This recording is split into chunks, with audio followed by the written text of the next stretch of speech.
votes are important.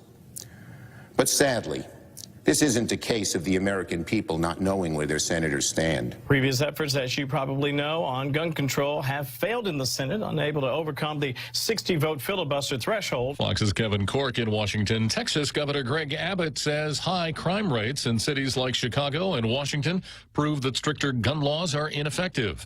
And Florida Republican Senator Marco Rubio says we should instead focus on the people likely to become mass shooters. These are people that want to harm people in a mass scale, and the instrument they use in many cases are guns, but that sentiment of wanting to hurt people is the one we really need to focus on. Senator Rubio telling Fox's Primetime with Jesse Waters there are risk assessment tools available to identify those who could commit heinous crimes. President Biden says he will visit Uvalde to personally offer his condolences to family members sometime in the next few days. On Wednesday, he signed an executive order on police reform. Raises standards, bans chokeholds, restricts no-knock warrants, tightens use of force policies to emphasize de-escalation and duty to intervene to stop another officer from using executive force. Which the president says didn't happen 2 years ago Wednesday when George Floyd died in police custody. The president's order only applies to federal law enforcement agencies.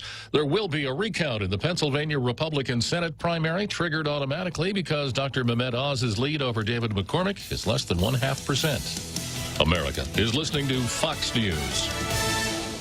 The Federal Reserve is starting to increase interest rates to fight inflation, but they're still so low, making it the perfect time to refinance your home, to lower your rate, and perhaps take advantage of its increased value to put some cash in your pocket during these uncertain times. Cash that you can have the freedom to access when you want, where you want, with your Bank Pacific Visa debit card.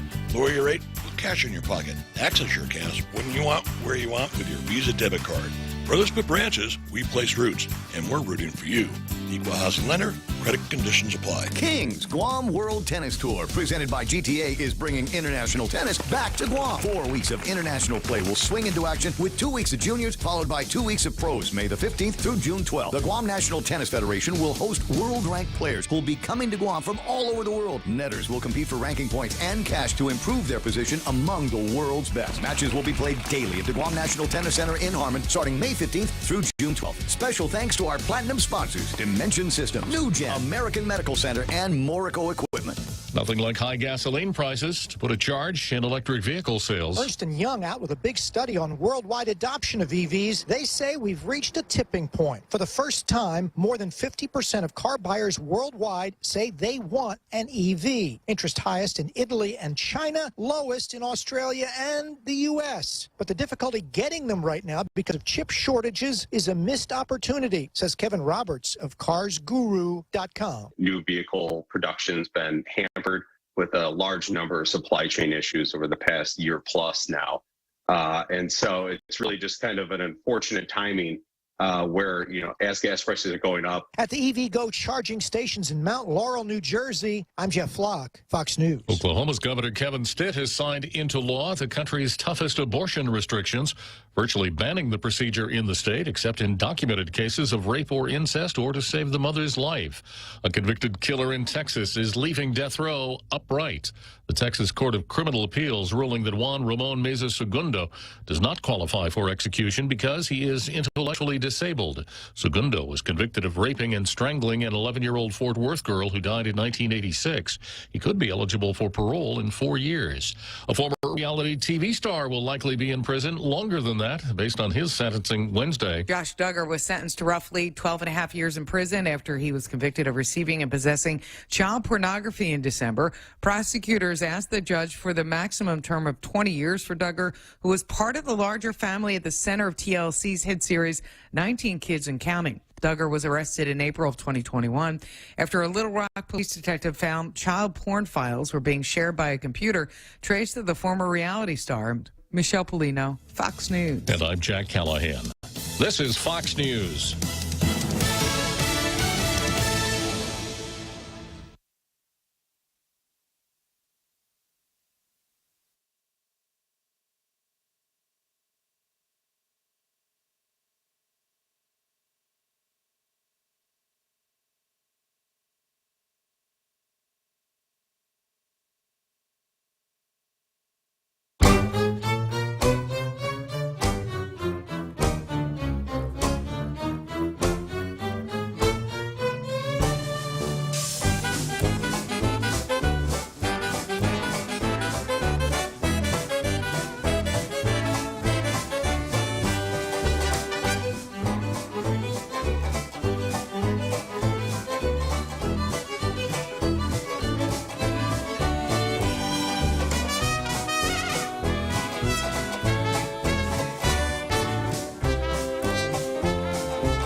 Federal Reserve is starting to increase interest rates to fight inflation, but they're still so low, making it the perfect time to refinance your home, to lower your rate, and perhaps take advantage of its increased value to put some cash in your pocket during these uncertain times. Cash that you can have the freedom to access when you want, where you want, with your Bank Pacific Visa debit card.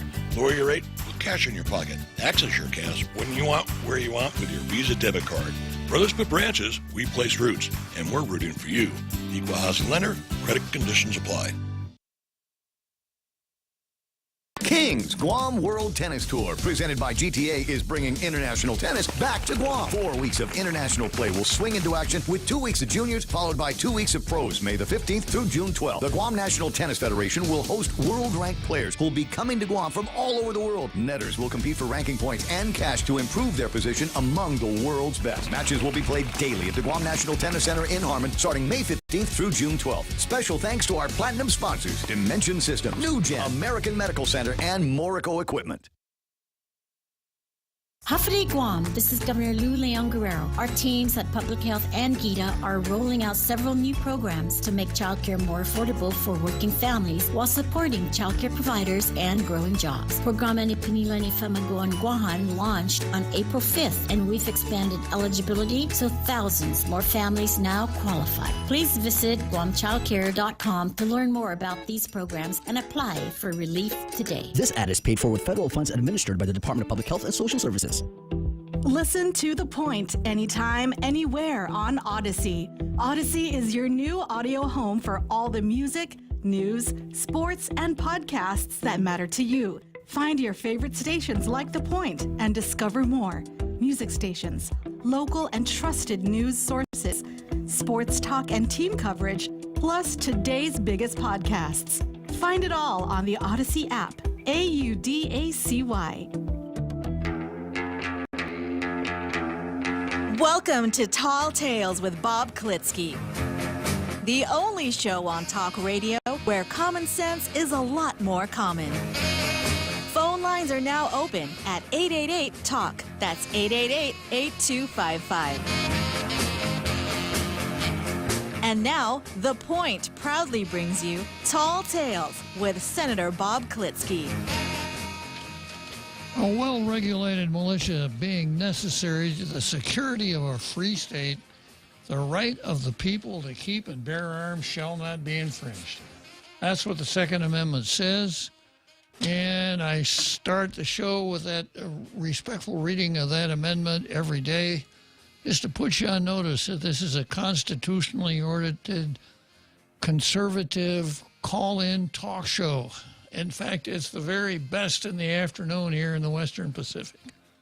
So let's go straight to Zemi Ikotny.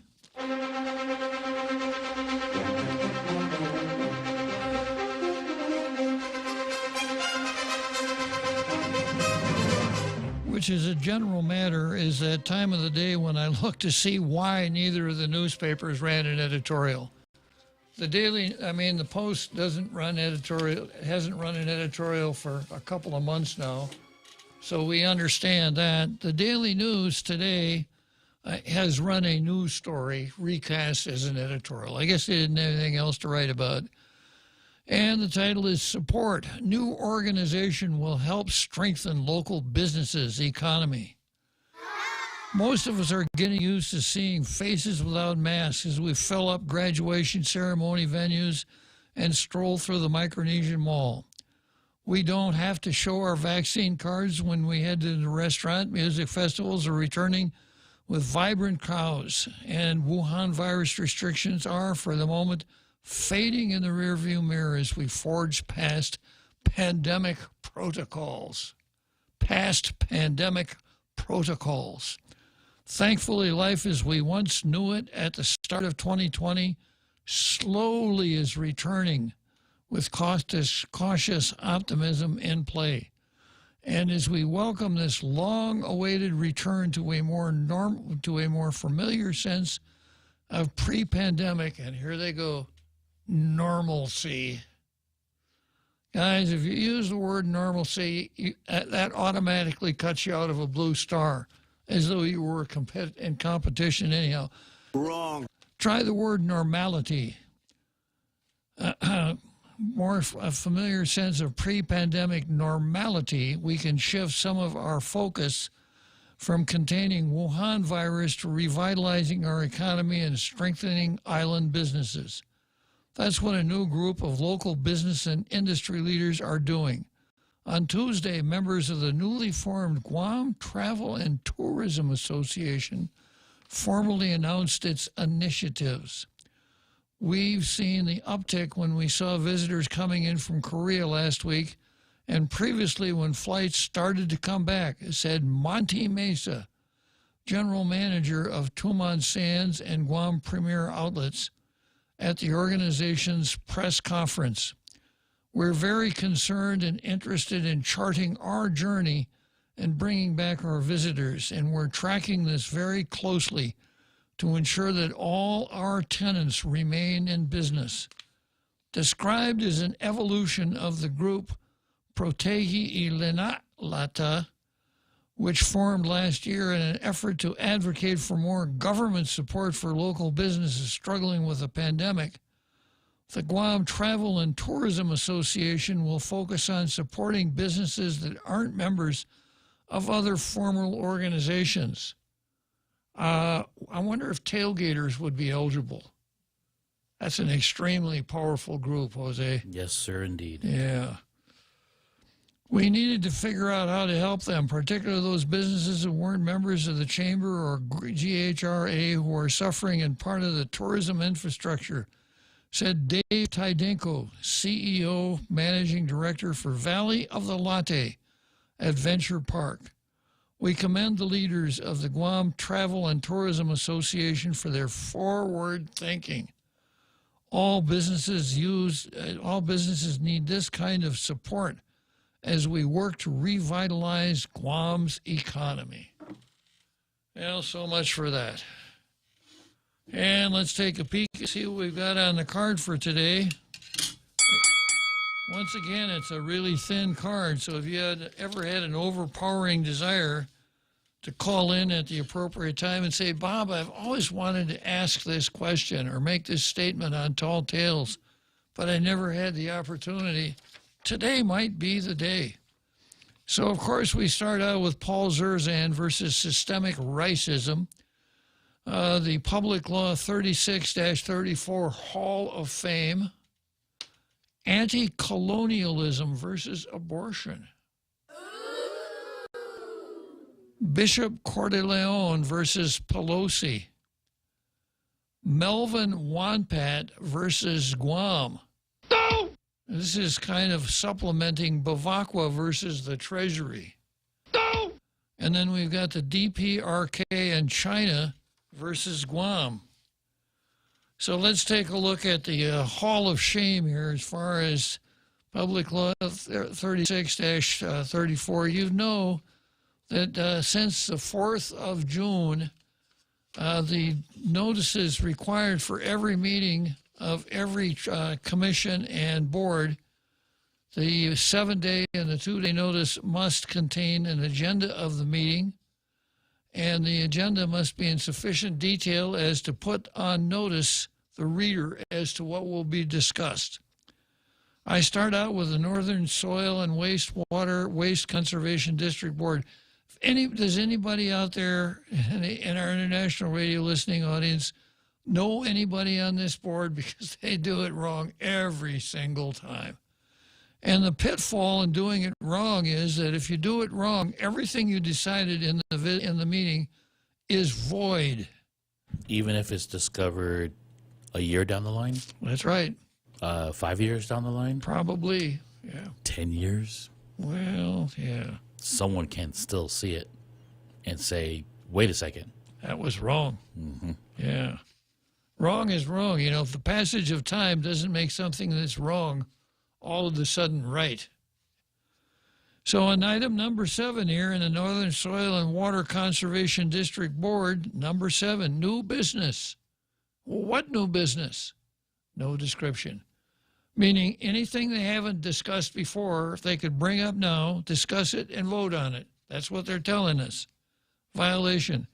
Now, back to your question, Jose. The the real downside here is if there's a challenger. And the challenger will be someone who doesn't like what the board did. Someone who objects to what the board did, said, I'd really like to stop that from happening. How can I do it? He goes to some beagle-eyed lawyer who says, let me check. I'll check the notices. If they screwed up the notice, we can set it aside. And the notice, this new business thing, for instance, they've got an item on here, Partners and Collateral Committee Report. Well, they don't actually have any business items on here, I guess. They're kind of safe in that regard. And then we've got the Election Commission, a really good example. Item 8 on the Election Commission agenda, new business. And let's see, they've got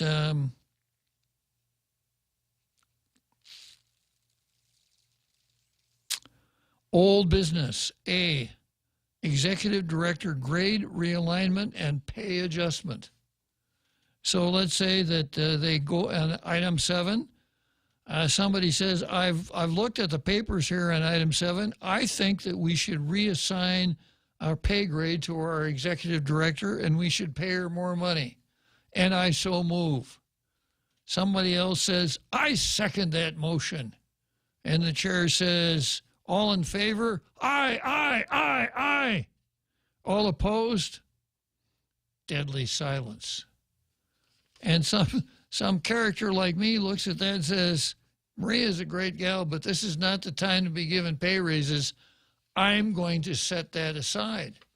So if I file suit, I pray for an injunction enjoining any action taken on that item because the agenda violates the open government law. I'll win. Nothing on new business. Yeah, I will win. Now, that doesn't mean that they can't start all over and try again. But, of course, you can't give a retroactive salary increase. So, you know, at best, it probably cost Maria a month's higher pay. And there ought to be some devotion to doing things right just because it's the right thing to do. I go back to my old faithful example. I'm riding on an airplane between here and Honolulu. And I finish my meal, and the stewardess picks up my tray and takes it away, and I try to put that tray table that comes down from the seat ahead of me, I try to put it up, and it won't stay in place. So I'm thinking, if they can't do this right, what about the radio, navigation, the jet engines? If they can't do little stuff like this right, I don't know if I trust them with the big stuff. Elections are extremely important. If they can't get the agenda for their June 2 meeting, if they can't get the notice for that agenda right, can we really trust them with the next election? No! Get it right, you guys. Do it right. Okay, next item here is the Guam, a serial offender. Guam business, the Guam Business, Guam Tour Visitors Bureau, meeting of the Taiwan Market Committee. Item 5, new business, same thing. No description of the new business. So, you know, anybody out there that's aware of these things, it's a tailgater. And if you know anybody on these boards, tell them you guys need to listen to tall tales. You need to get it right. All right, next item on the card, anti-colonialism versus abortion. Now, if there's any way to have an impact on abortion, it's to say that it is an example of colonialism. Because we all know that in any any argument about anything, the first person who gets to use the word colonialism in a sentence wins the argument. That's nothing but colonialism. Oh, yeah, you're right. I lose, you win. Colonial, you're right. It's the worst. You know, we talk in terms of pejoratives a lot. You know, there's some pejoratives that we just shouldn't use. We shouldn't use any kind of a racial demeaning term, because that is ipso facto a pejorative. And if I were to run into somebody who's, say, a couple feet shorter than I am, I shouldn't say, "How you doing, shorty?" Although I've had people to call me shorty. Or how about, "How's the weather up there, Bob?" There you go. Yeah. Yeah, I've had people call me shorty, just kind of like that 300-pounder that has the nickname Tiny. Yeah, so, and then there's the N-word. It's such a strong pejorative. Nancy Pelosi? Yeah, that one too. There's the N-word that you can't even say anywhere. I mean, you better not even mumble it in your sleep. Because if you do and you ever run for, pack leader of the Cub Scouts, opposition research will find that somewhere and they'll haunt you with it and you will be canceled forthwith. So we don't use the N-word here. Colonizer is just about as bad. Him? He's a colonizer. Paul Zerzan, you're nothing but a colonizer. You just came here because of the ways of white supremacy and systemic racism. You don't belong here. Wow. Tautano. Hagu ti tautano how. Bastane. Sigi para Estados Unidos. And that's just the opening of the Peace Prize speech. Exactly. Yeah, that's acceptance speech. She's practicing before she goes before the Nobel Committee to give that speech. You're all colonizers. Thank you very much. Yeah. The abortion debate in the United States has become essentially a debate over how much abortion policy ought to be centralized at the federal level. Given that there's no real chance of a nationwide abortion ban, whether or not the Supreme Court strikes down Roe is a question of whether or not abortion policy will become the domain of state and local governments. That is, without Roe to federalize abortion policy, the matter goes back to where it was before 1973, to state and local lawmakers, where it belongs. Yet the centralists who demanded abortion policy be mandated from Washington and Washington only can't seem to stand the idea that maybe people in other parts of the country might disagree with pro-abortion national elites. Yet tolerating state and local control over an important policy issue is hardly a revolutionary idea. State and local policymakers are generally responsible for lawmaking in many areas considered to be life or death issues, such as violent crime and the death penalty. The centralists, however, employ a moralistic argument in order to override any concerns about localism or federalism. The argument looks like this. Yes, there are some areas where we might allow states some local control over law and policy. But the legal right to an abortion is so important that any limitation of this right constitutes a violation. This is funny, Jose. Constitutes a violation of human rights. Pro-abortionists are so concerned about human rights.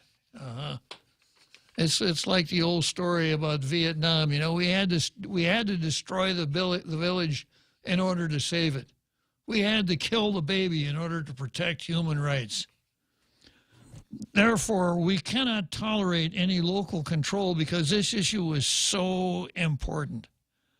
This is a cunning trick that has been employed in many contexts other than abortion. It has been used to justify U.S. invasions of foreign countries in the name of humanitarianism. It's also the fundamental ideological justification for imperialism and colonialism. Those savages in those places outside our enlightened metropolis don't know how to govern themselves. so we'll do it for them. In the end, however, centralizing political power in this way constitutes its own violation of human rights. Certainly, pro-abortion centralists make a variety of arguments to support their position that abortion policy must be made by national-level elites. Many make legal arguments and claim that proper interpretation of the United States Constitution mandates federal control over abortion. Others make a pragmatic claim, insisting that allowing local control will lead to confusion, unrest, or even civil war.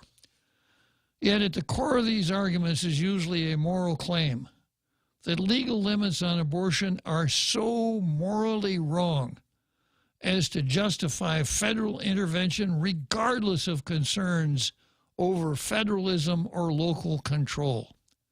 For example, writing for the Los Angeles Times, Ronald Granieri admits that maybe some level of local self-determination could be tolerated, but says that the republic has to guarantee some baseline right shared by all citizens, which imposes limitations on how widely states can diverge. Naturally, Granieri considers legal abortion to be among those baseline rights.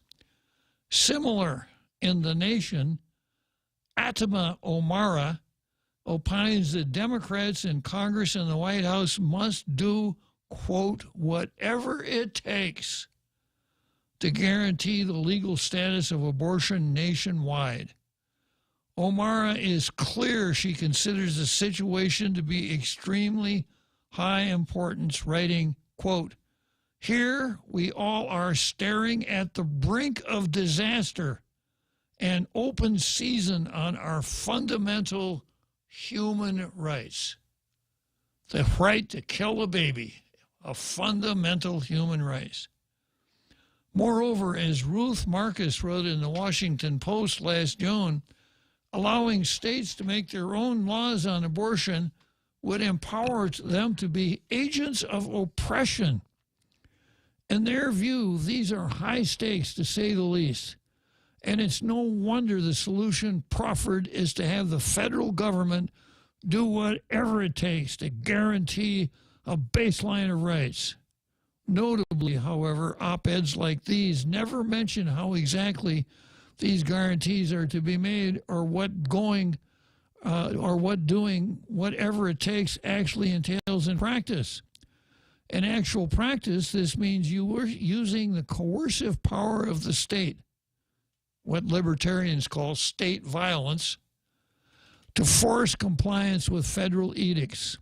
It means sending federal agents to ensure that local officials do not close down abortion clinics or prosecute abortion doctors, but that ultimately requires threats of using coercive force. And if those threats fail, it means actually sending armed federal agents to ensure compliance. This is why opponents of localism and abortion policy must imply universalist, moralistic terms like human rights and disaster. It's necessary to show that maintaining the legality of abortion trumps other considerations. The message is clear.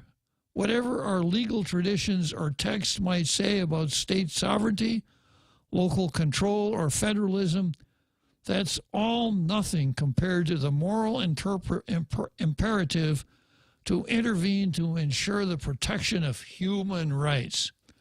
This position, it must be remembered, should not be confused with merely denouncing abortion restrictions or encouraging activist voters in these states to resist them. Local resistance to state power in the name of human rights is entirely different from imposing rights from above. The former is a form of liberation from state control. The latter is a form of imperialism. The centralist argument of human rights justify everything we do is dangerous, to say the least, because it essentially says there are no limits on federal power. In those cases, concern for whatever we define to be basic human rights will negate concerns over what we might call self-determination, self-rule, local autonomy, or constitutional law. The language is also fundamentally the same as that which has been used to justify imperialism and colonialism in many cases throughout history. As the Indian human rights activist Salil Shetty has noted, supporters of colonialism long relied on human rights arguments to justify their foreign interventions. Human rights in the last 1.5 centuries were in an odd and artificial way always linked to the project of colonization itself, before they were more generally became part of the reverse effort of the resistance against colonialism. Colonialism and early modern-day human rights fed upon each other. This was often explicitly the case when European colonizers in the 19th century claimed to be imposing foreign rule on indigenous populations for their own good. As noted by historian Alice Conklin, Republican ideas of civilization influenced French policymaking in West Africa between 1895 and 1914 in two distinct but complementary ways. First, drawing on the universalist rhetoric of 1789, French Revolution, great time for human rights. Regarding the right of all people to basic freedoms, Republican ideology inspired the French to identify and take measures to liberate Africans from forms of oppression that they believe exist, including African slavery, feudalism, ignorance, and disease.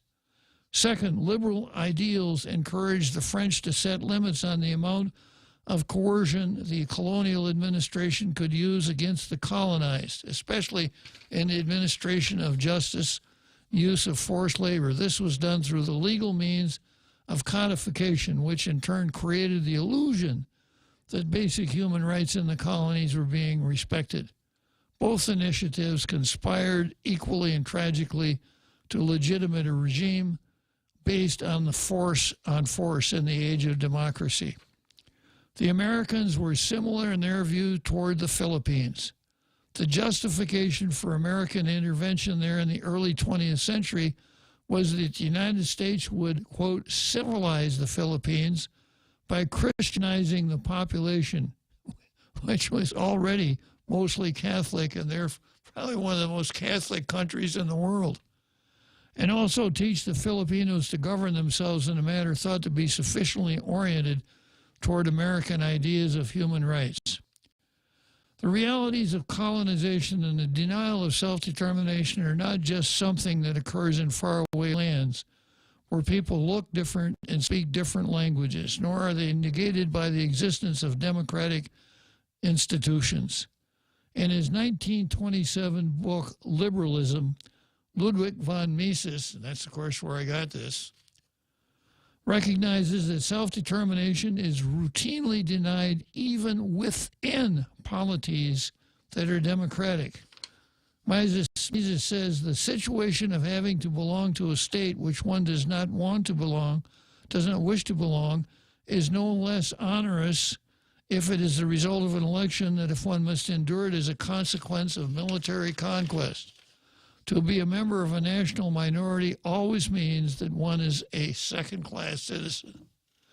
Within the U.S. own political system, entire regions of the country can find themselves in a situation like this when policy is imposed on them in spite of local majorities' political ideologies and values.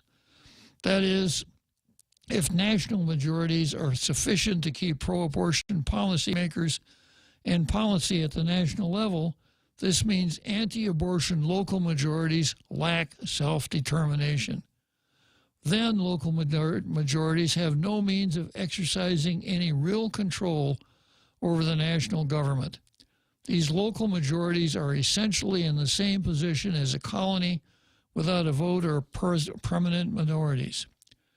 In a confederation like the United States, there's an easy way to address this problem. limit the power of the central government to external matters such as foreign policy, maximize self-government at the state and local and regional levels, and ultimately allow for secession when compromise is no longer feasible. The rhetoric of abortion centralizers, however, is going in exactly the opposite direction. The language of accept our definition of human rights or else is typical of what we'd expect from the imperialists of old who insisted those rubes in the province couldn't be trusted with self-government. A pretty interesting article, colonization. So as that article applies to abortion, obviously I'm really opposed to abortion on just about every ground you could think of. Let's take a short break and we'll come back to abortion. Check out the newest hydro and garden center to hit Guam, Crop King Hydro. We have a huge selection of plant nutrients, soils, hydroponic mediums, organic pest control pumps, plant support, tools, and so much more. Call 635-4769. 635-GROW. Open Monday through Saturday, 10 to 6 at the Dededo Satina Mall, right across from Payless and Paradise Fitness. For whatever you grow, think Crop King Hydro. Crop King Hydro. Are you looking for a new place to hang out with your friends? Let's go along the sidelines at Sidelines Bar and Grill. Located at 154 Iriarty Road, Unit 4 and 5 in Tamuning behind Royal Bigs. Sidelines, a hidden gem with nothing but great things to offer. Great atmosphere, great food, top shelf drinks, and a great team. What are we waiting for? Let the fun begin at Sidelines Bar and Grill. Open daily from 3 p.m. to 2 a.m. See you there.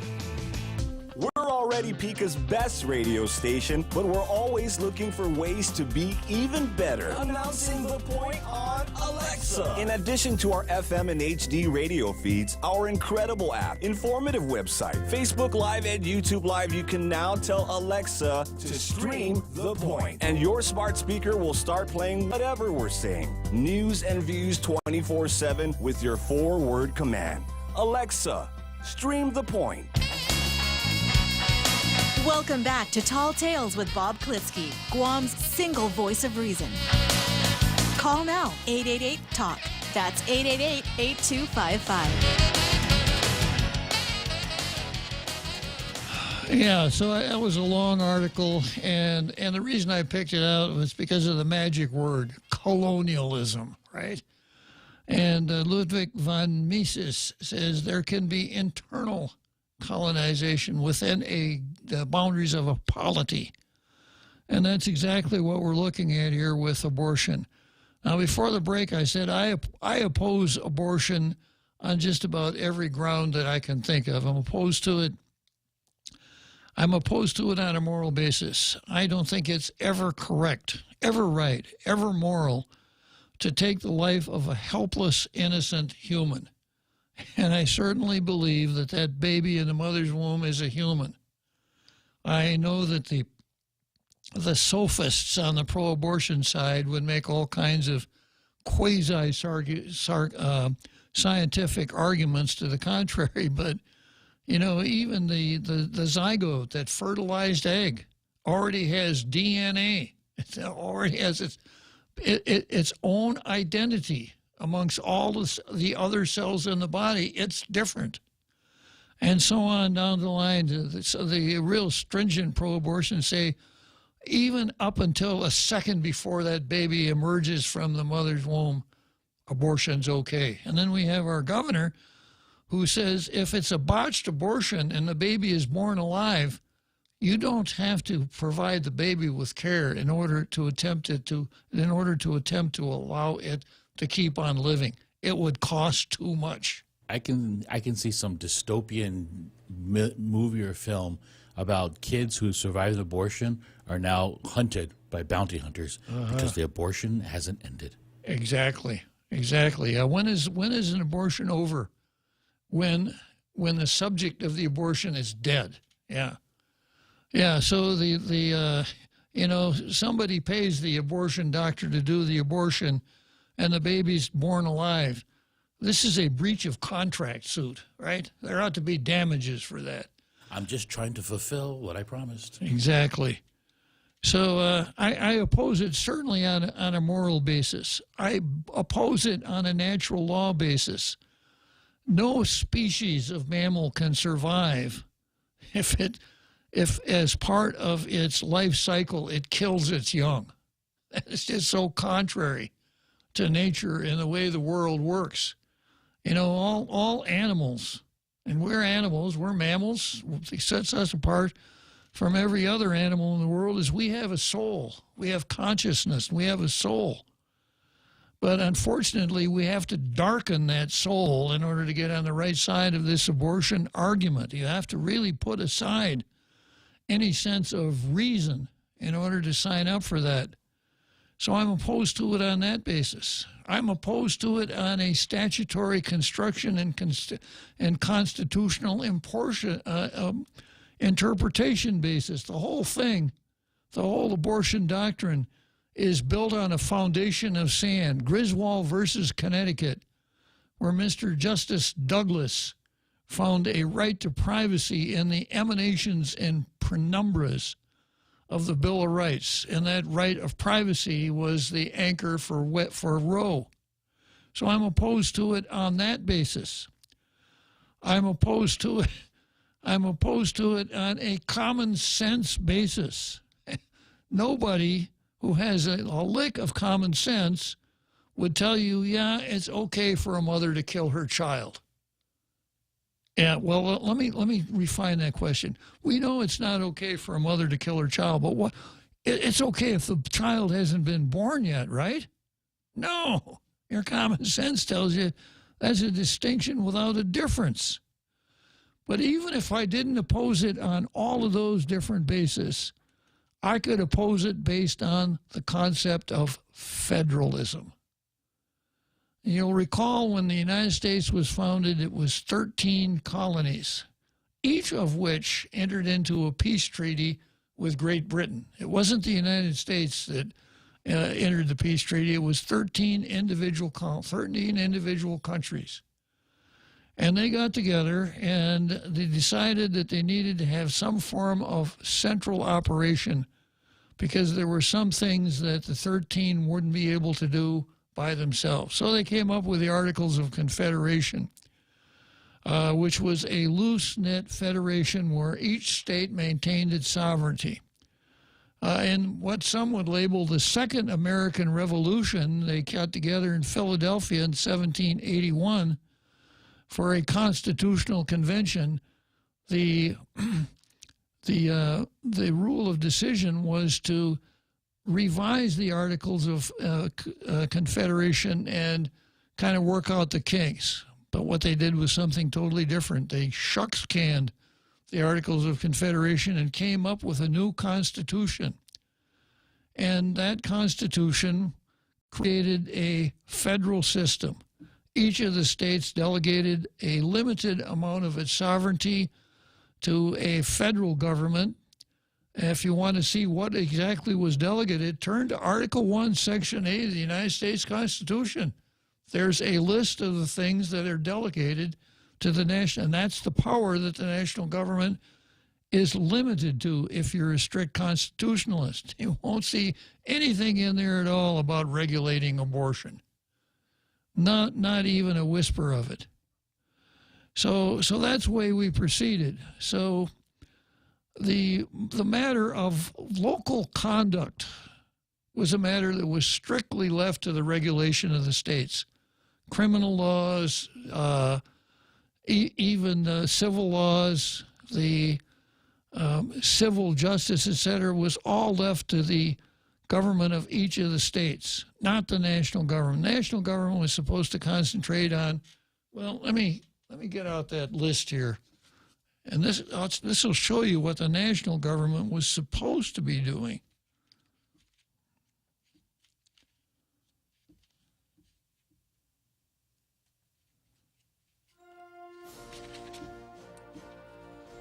The Congress shall have the power to lay and collect taxes, duties, imposts, and excises, to pay the debts and provide for the common defense and general welfare of the United States.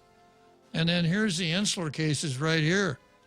But all duties and imposts shall be, and excises shall be uniform throughout the United States, except in the territories. That's the insular cases.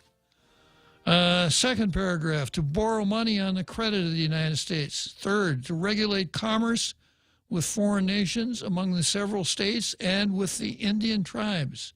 4, to establish a uniform rule of naturalization and uniform laws on the subject of bankruptcies throughout the United States. These are the things that the national government, the powers of the national government, to coin money, regulate the value thereof and of foreign coin, and fix the standard of weights and measures, to provide for the punishment of counterfeiting the securities and current coin of the United States, to establish post offices and post roads. And I'm going to stop here. That was the only place where the average citizen ever bumped into his national government, his federal government. Even when I was a youngster, that was it. He didn't have all kinds of federal departments in little BS towns in the Middle West, but you had a post office. And in those days, the postmaster was appointed by the President of the United States. It was a real political plum. So that was the only contact that most people had with the federal government, except for the armed forces. To promote the progress of science and the useful arts by securing for limited times to authors and inventors the exclusive right to their respective writings and discoveries, copyright, patent, etc. To constitute tribunals inferior to the Supreme Court. To define and punish piracies and felonies committed on the high seas. I think this one was aimed directly at Jeff Pleadwell.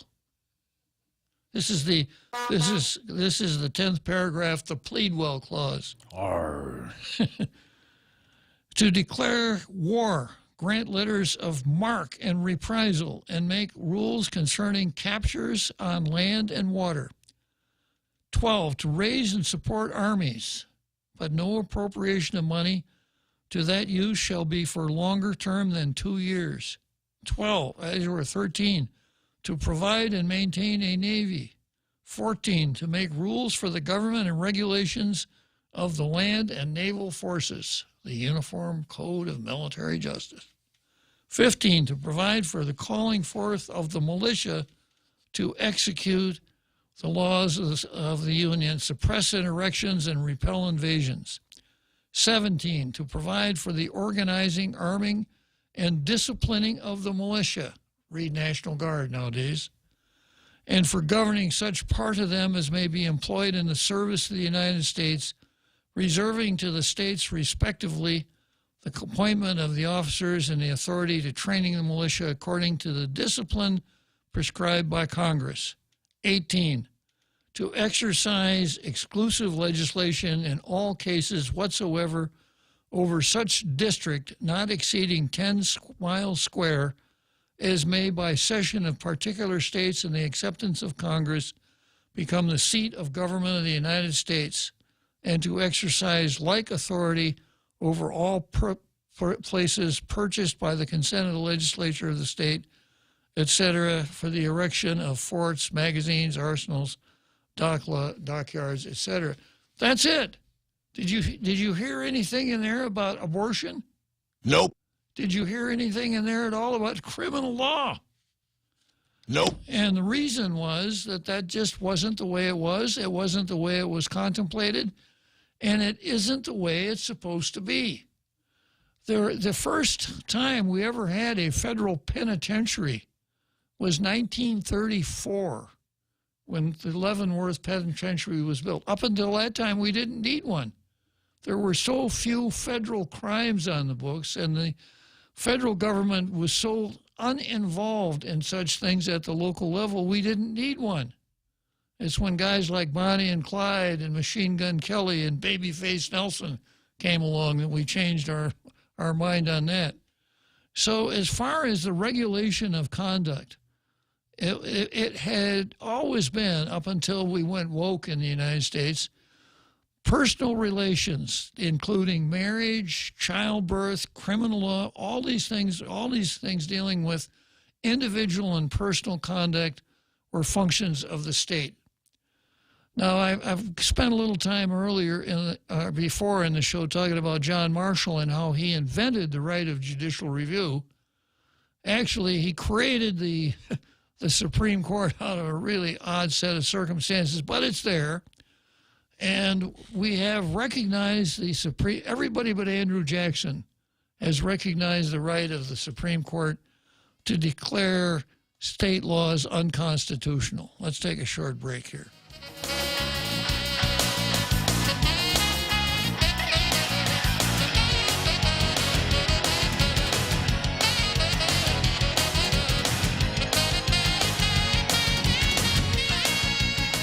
Kings Guam World Tennis Tour, presented by GTA, is bringing international tennis back to Guam. 4 weeks of international play will swing into action with 2 weeks of juniors, followed by 2 weeks of pros, May the 15th through June 12th. The Guam National Tennis Federation will host world-ranked players who will be coming to Guam from all over the world. Netters will compete for ranking points and cash to improve their position among the world's best. Matches will be played daily at the Guam National Tennis Center in Harmon, starting May 15th through June 12th. Special thanks to our platinum sponsors, Dimension Systems, New Gen, American Medical Center, and Morico Equipment.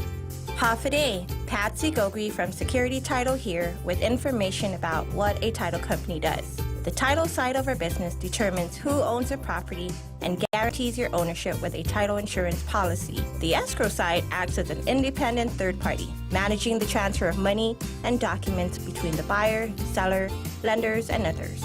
Security Title has a management of real estate closings down to a science. Give us a call. We are here to help.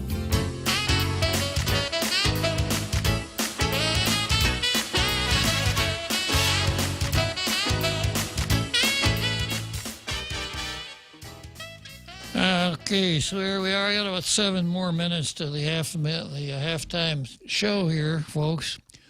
So I'm opining here a little bit about how abortion fits into the total scheme of things in our governmental system. And the fact is that it doesn't. You know, there are certain things that are the proper subject of state regulation. Criminal law is one of them. And in 1973, Texas said that it was a crime to abort a baby, and the doctor who performed the abortion could be prosecuted criminally. Well, a lady named Norma McCurvey, I think it was her name, yeah, became the fictitious Jane Roe, and she was really duped by the ACLU. She wanted to have an abortion. She couldn't go somewhere else to get one. So these two lawyers signed her up and said, "We'll file suit on your behalf." She never got the abortion. But she did become something of a celebrity because that case, 1973, Roe versus Wade, the Supreme Court said it is unconstitutional for a state to criminalize abortion during the first trimester. Now, this whole trimester thing was thought up by a guy named Blackman, who was criticized as being, really a poor writer when it came to these kinds of things. But that's probably the first 20-some weeks is the first trimester. And then that case was followed by another one called Planned Parenthood versus Casey.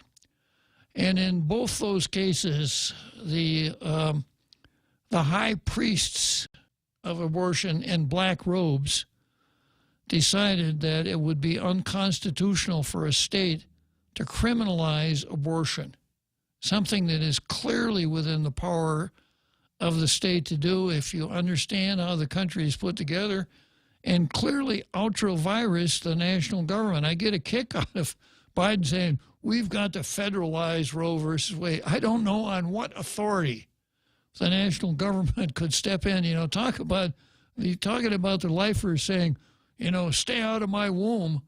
The federal government is too big to fit in anybody's womb. But of course, we don't, it's like this article points out, we don't care about niceties like this because there are some things that are so important that we just throw aside all ideas of state powers, federalism, limitations on federal power, critarchy, which means the rule by judges, etc. We just throw all of that aside because some things are just too important. We start out with a result.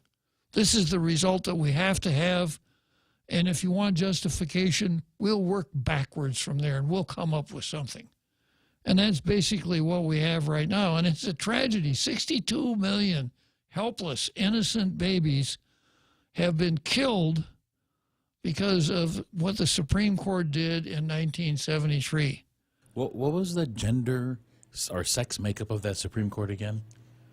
It was, 73, that was before. Every single one of them was. They were all males. Males. Yeah. Interesting. Yeah. Ironic. Uh-huh.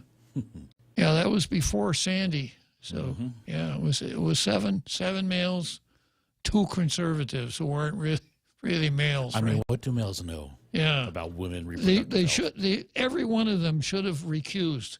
They should have said, this is an important question dealing with women. We are not women. We do not have a uterus. Therefore, we lack standing to do anything with this at all. We are recusing. Therefore, the decision of the circuit below is the law. Yeah. So none of this makes any sense.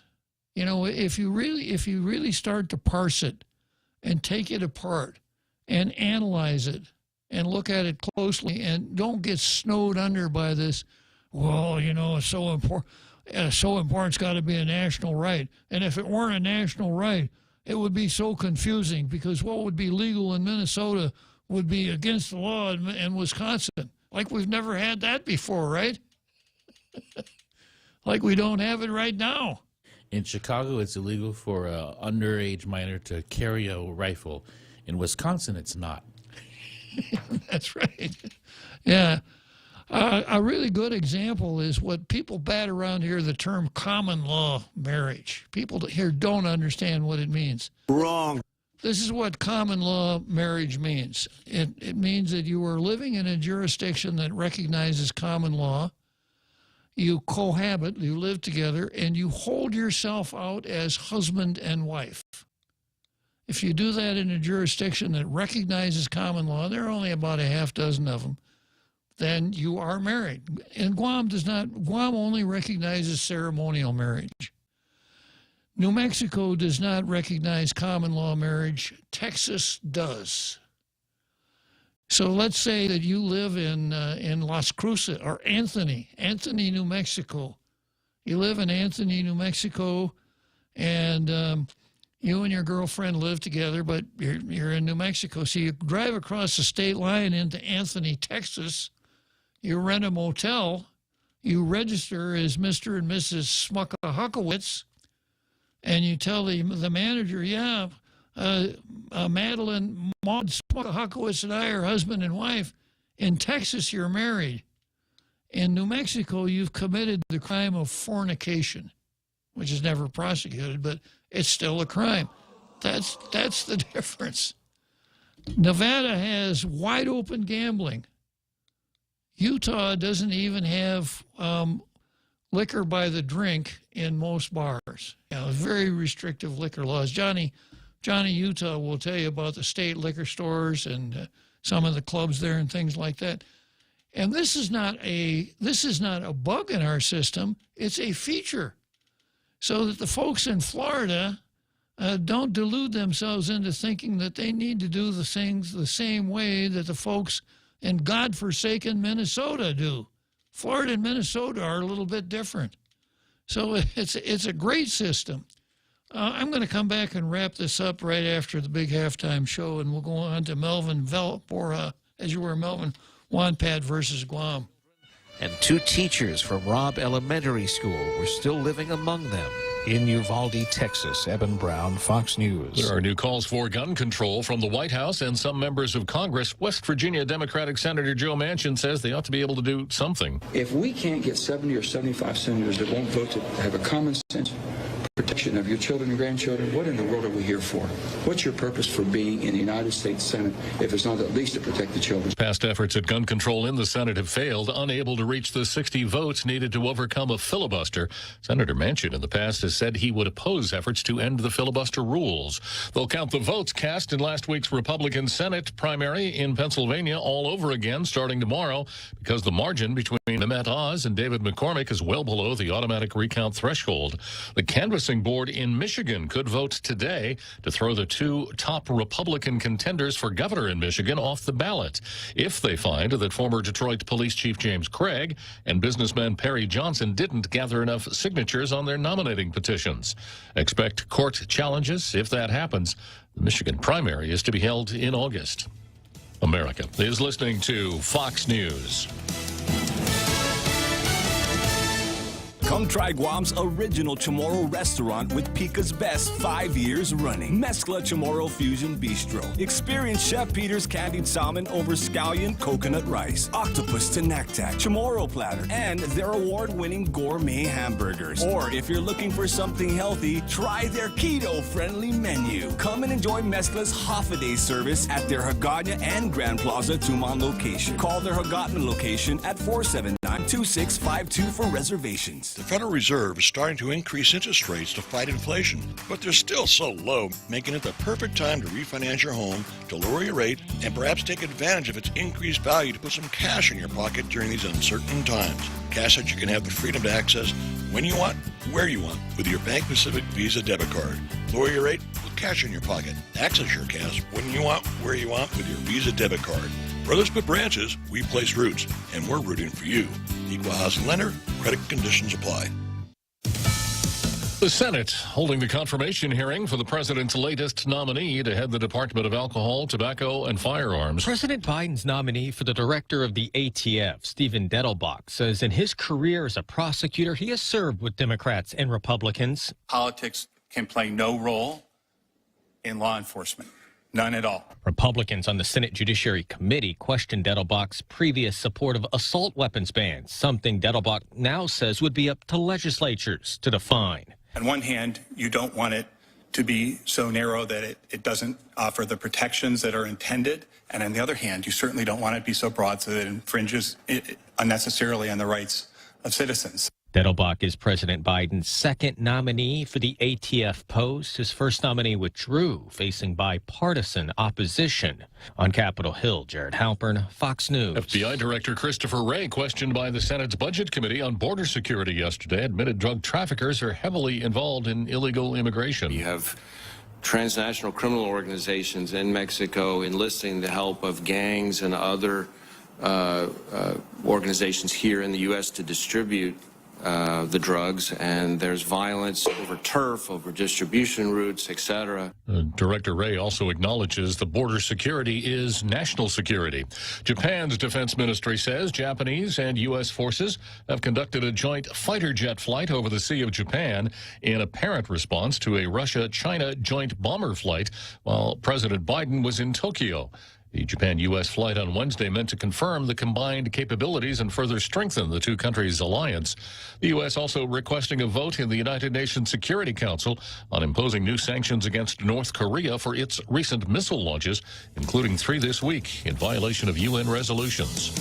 I'm Jack Callahan. This is Fox News. Check out the newest hydro and garden center to hit Guam, Crop King Hydro. We have a huge selection of plant nutrients, soils, hydroponic mediums, organic pest control pumps, plant support, tools, and so much more. Call 635-4769. 635-GROW. Open Monday through Saturday, 10 to 6 at the Dededo Satina Mall, right across from Payless and Paradise Fitness. For whatever you grow, think Crop King Hydro. Crop King Hydro. The Extra Point with Jerry Roberts of Guam Training. Hi, I'm Jerry Roberts, and every day on The Ray Gibson Show, I get to comment on the incredibly diverse, fun, challenging, sometimes frustrating, often exciting, but always always interesting world of work. I hope you'll be there with us. You can find daily transcripts of The Extra Point at guamtraining.com. Tune in every weekday morning at 7:20 for The Extra Point with Jerry Roberts. Brought to you by Guahan Insurance Services and First Hawaiian Bank on 93.3 The Point. Come try Guam's original Chamorro restaurant with Pica's Best 5 years running. Mezcla Chamorro Fusion Bistro. Experience Chef Peter's candied salmon over scallion coconut rice, octopus to naktak, Chamorro platter, and their award-winning gourmet hamburgers. Or if you're looking for something healthy, try their keto-friendly menu. Come and enjoy Mezcla's half-a-day service at their Hagåtña and Grand Plaza Tuman location. Call their Hagåtña location at 479-2652 for reservations.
Outstanding halftime show here again today. So we're back wrapping up on abortion, and I touched on the subject of common law marriage here, and I know that people think they understand it, but most people don't. There's no such thing as common law marriage on Guam. You can live with the same partner for 10 years, you can have children, you can have a joint bank account on and on, but you're not common law wed. You don't have a common, guys, you don't have a common law wife. And then, of course, we have our own special vocabulary here on Guam, where instead of talking in terms of someone as being a common law wife, you'll hear people say, oh, no, we're not married. She's just my common law.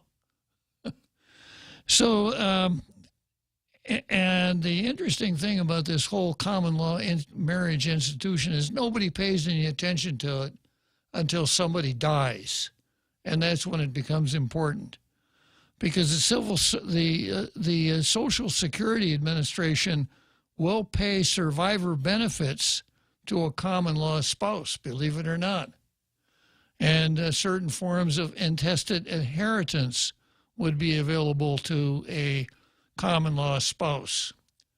If a person dies without a will, and let's say a will and one child, half that person or 1/3 of that person's estate under the laws of intestacy would go to the child. The other 2/3 to his wife, even though they were never in a ceremonial marriage, never had the reception, never drove around with tin cans tied behind their car or any of that sort of thing.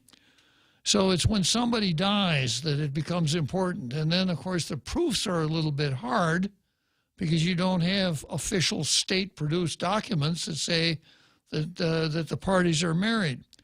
But the Social Security Administration does recognize 10 states in the District of Columbia as recognizing common law marriage.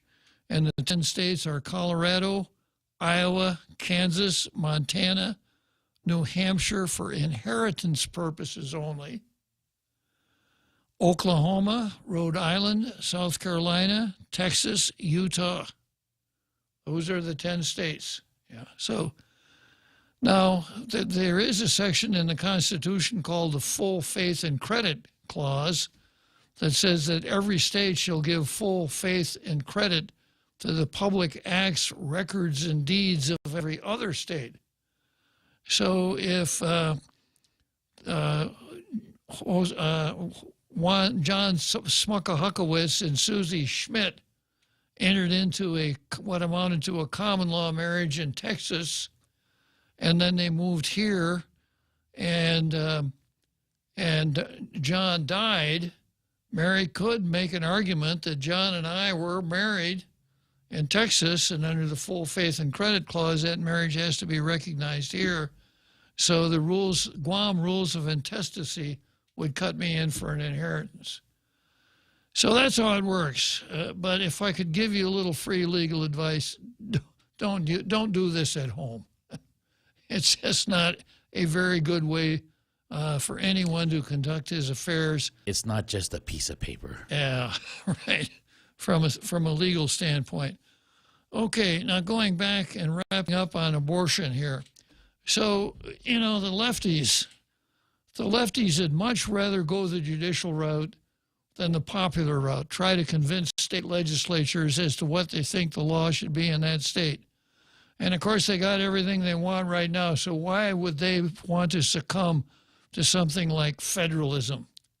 They'll fight it tooth and nail, but if they are really secure in their beliefs and the persuasive powers of their arguments as a logical matter, it shouldn't make any difference.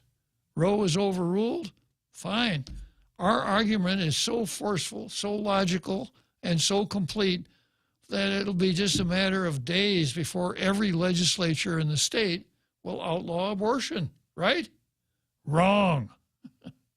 Wrong. And this is the danger of critarchy, rule by judges. Judges are not in touch with the people. They have life tenures. They've never been elected.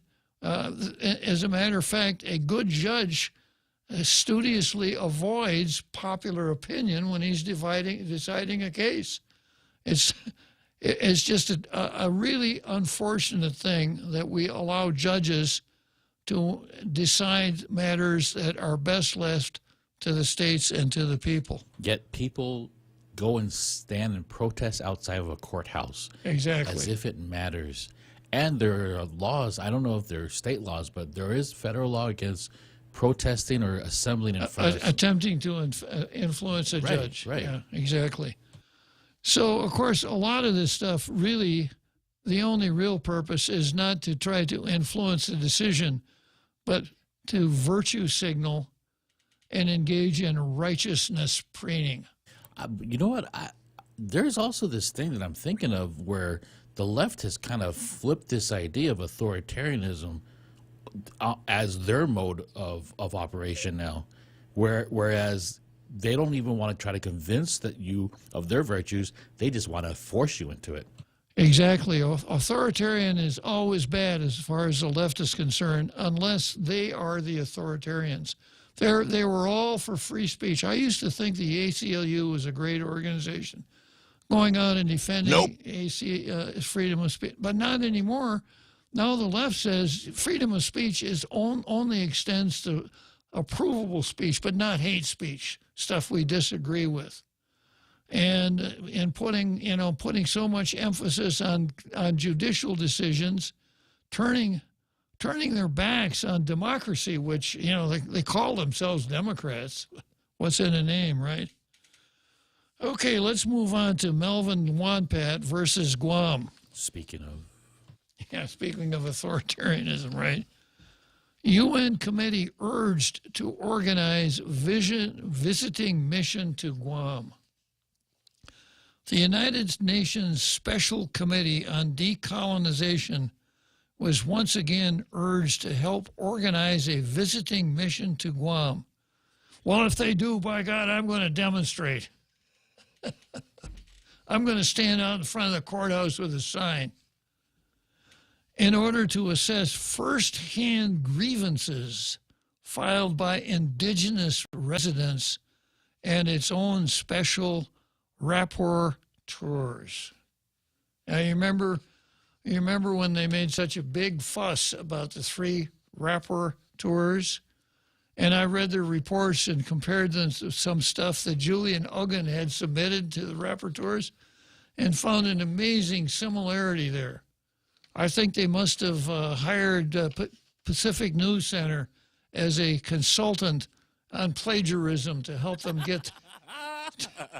Maybe they're here to find a job. Yeah, exactly. So these rapporteurs, basically took Julian Uggin's stuff, turned it around, copied and pasted it and then signed it off. And then the local separatists the UN is involved now. Well, I did a little research on these rapporteurs. They are not employees of the United Nations. They are contractors who volunteered to take on these contracts for the United Nations. So it took a lot of smoke and mirrors to get this whole thing up off the ground, Julian Uggen and the usual suspects. But that's where we are now. Melvin Wanpat, director of the Commission on Decolonization. And, of course, it's not the Commission on Decolonization. It's the Commission for Chamorro Self-Determination. And I wrote a column for the Pacific Island Times. Who is working on decolonizing the island of Guam? Answer, nobody. No one is working on decolonizing Guam. And let's stop and define terms a little bit. Okay, what do we mean when we say Guam?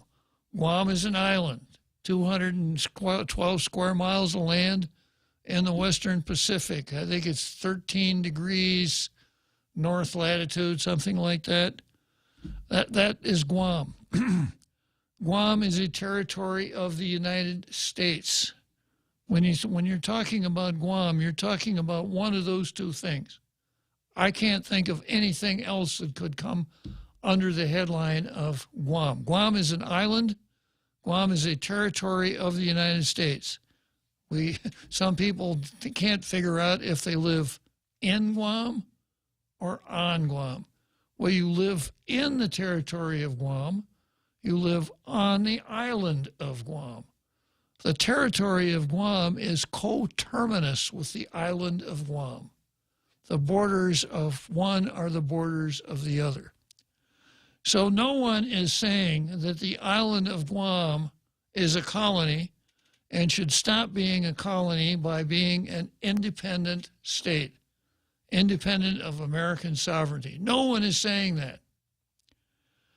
No one is saying that what the United States now recognizes as the territory of Guam should no longer be a territory of the United States, but the United States Congress, pursuant to its authority in Article 3, Section 4, let me get that out again here for the umpteenth time. Article 4, Section 3.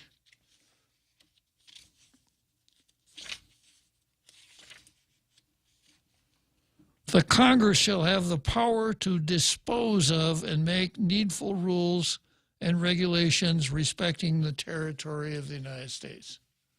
So the Congress has the ability to dispose of the territory of the United States. That means that the United States can say could have a statute, could enact a statute that says the island of Guam, heretofore known as the territory of Guam pursuant to the Organic Act of 1950, is effective July 1, 2023, no longer a territory of the United States. The United States abandons its sovereign claim over Guam. Guam becomes independent. That is, Congress clearly has the ability to do that. Who is asking that that be done? Nobody. Nobody at all. Congress could also go through the process of admitting Guam as a state. I think that the chances of that happening as a practical matter don't even rise to the level of slim and none, but Congress has that power. But no one right now is working to decolonize Guam. Someone is working on a decolonization of the Chamorro people. Let me see if I could find that here. I should have that right at my fingertips, but I probably don't. I'm just going to paraphrase. The statute that created the Melvin Wanpat Commission is known as the Commission for Decolonization by providing self-determination for the Chamorro people. So all of Juan Pat's efforts are not to decolonize Guam. They're to decolonize the Chamorro people, not Guam. Now, of course, many Chamorro people, not most, but many Chamorro people live on the island of Guam. So just as a matter of concept, how would you decolonize the Chamorro people as long as the Chamorro people are living on Guam? How would you do that? Would you say that the Chamorro people are now citizens of some state that they may want to invent, that they may want to create, but, are no longer citizens of the United States? It just doesn't work. If there's going to be any decolonization, it has to be decolonization of the island and the territory of Guam. You happen to have that language handy, Jose? I used to have it right at my fingertips here. I only have this. Let me just poke around here a little bit, see what I can find.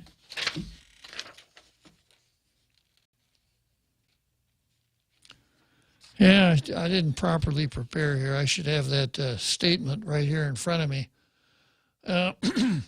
So that's what Melvin Wonpat is interested in, the self-determination of the Chamorro people. So he's not even stumping for anything in particular. He's saying that Chamorro people living on Guam should be able to determine something, their political status. It's not clear to me how this all could come about unless you want to engage in ethnic cleansing or something like that. But put it this way, there is no effort to decolonize Guam. There is Melvin Wonpat and his commission for Chamorro, the Chamorro people, and this commission of his has hypothesized that there are three possible choices for the Chamorro people: statehood, independence, and free association. That's wrong. The only realistic choice for anybody living on Guam is continuing under a territorial status or absolute independence. There's no other alternative. Free association it would be possible if Guam weren't already under sovereignty of the United States. How does the sovereign negotiate with itself? Not to mention the fact that we had a State Department official on his way to Truck saying the United States will never do this free association thing again. It was a one-off because of World War II. So free association is not a real alternative. Statehood is a legal possibility, but a practical impossibility. We don't have enough people. We've got 154,000 people dropping, not rising, but dropping. And how many states do you have to convince? You have to convince a majority of the states, yeah. Wyoming has almost 800,000 people. So Wyoming has 2 senators. Wyoming has 1 member of the House of Representatives. I don't think that Wyoming and the other 4 small states, the 3 elector states, are going to be really happy about saying, yeah, you 154,000 people are going to have the same voting representation in Congress that we do. When states are admitted, they're almost always admitted in pairs, going all the way back to the slavery days. You admit a free state, you had to admit a slave state, keeping the balance. Nowadays, it's Democrat and Republican. If Guam were to be admitted, there'd have to be some balance. And I think that's probably what's holding up Puerto Rico. If Puerto Rico were a state, it would have 4 members in the House of Representatives and 2 senators. Clearly got enough people to become a state, but clearly got enough Democrats that a Republican could never get elected. So if if Puerto Rico statehood came along, that's part of the battle. Now you may say, oh, politics shouldn't enter into this, but let's face it, that's the way it works. That's the way democracies work. So if Guam were to become a state, our representative in Congress ought to introduce what's called an Enabling Act. Congress passes the Enabling Act. They say, you come up with a constitution we like, send it to us, and we'll take a vote. And if 26 of the states vote yes, you too can become a state. That's how it works. But no one's doing that. No one has taken a bill to Congress saying, please use Article 4, Section 3 and set us free. And no one has even advocated or lobbied for that. But what we do have is Melvin Wanpat and Michael Bavacqua, who told us in his last column that he's going to the same conference. What we have is them, using the process for a lot of goodies. And I'll read this article and you'll see exactly what I mean.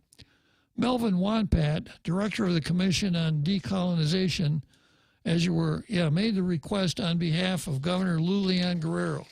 So Lulian Guerrero wants to have it both ways. She wants to be on the right side of the separatists, but she also wants to be pro-American and pro-military.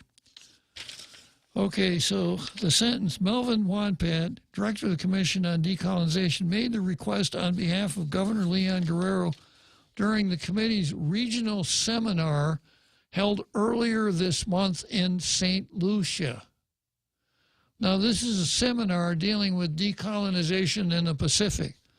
So, of course, they held it on a Caribbean island, St. Lucia, a resort island. So what this means is that Wanpat and Michael Bavacqua got to stay in a first-class hotel, eat some really great meals, hobnob around with some really interesting people, play the role, etc. And guess who's paying for it? Yeah, you figured that one out, right? And, of course, this is the major function of the Commission on Self-Determination, to send people off island. Even guys like Tony Babauta, who tore himself away from the 19th floor long enough to go to the United Nations with an incredibly un-American rant. But that's what it's for. Yeah, and then here's something that's really telling. Unfortunately, the United States did not send a representative, so we were not engaged formally on the floor. You can see how much the United States, how much attention they pay to this. Say. Usually when this kind of interaction occurs, it allows us the opportunity to extend the discussion on the issue and allows member states to interject and participate, Wanpat explained in a letter to members of the local commission he heads. Yeah, how do you say so what in St. Lucia? Is somebody going to ask Governor Lulian Guerrero, is this going to be part of her platform? Because I've never heard it. No. Ever. Never. The local government requested the UN committee include reference findings made by 3 special rapporteurs who expressed their serious concerns, and I got into that at the beginning here, about Guam's ongoing military buildup and the absence of adequate consultation with the Chamorro people. Now, how do you do that? In a democratic society, where we have an equal protection clause, where at least theoretically not racist, the government is supposed to the United States is supposed to consult only with the Chamorro people. If you're not Chamorro, we don't want to hear from you. So what? The United States government rents large halls and has checkers at the door to make sure that no non-Chamorros get in? It's silly. And as you pointed out yesterday, there have been a lot of, or was it today, a lot of consultations. Military. I remember going to a meeting at the Jigo Gymnasium where General Bice, who was the Marine Corps guy out here at that time, was in attendance. And Melvin Wonpat got the microphone and did a chant. I was so embarrassed when he finished. I went up, the Marine thing, I went up and I apologized to General Bice for having to stand there and listen. That's Melvin Wonpat, Mr. Chant. That's his idea of decolonization.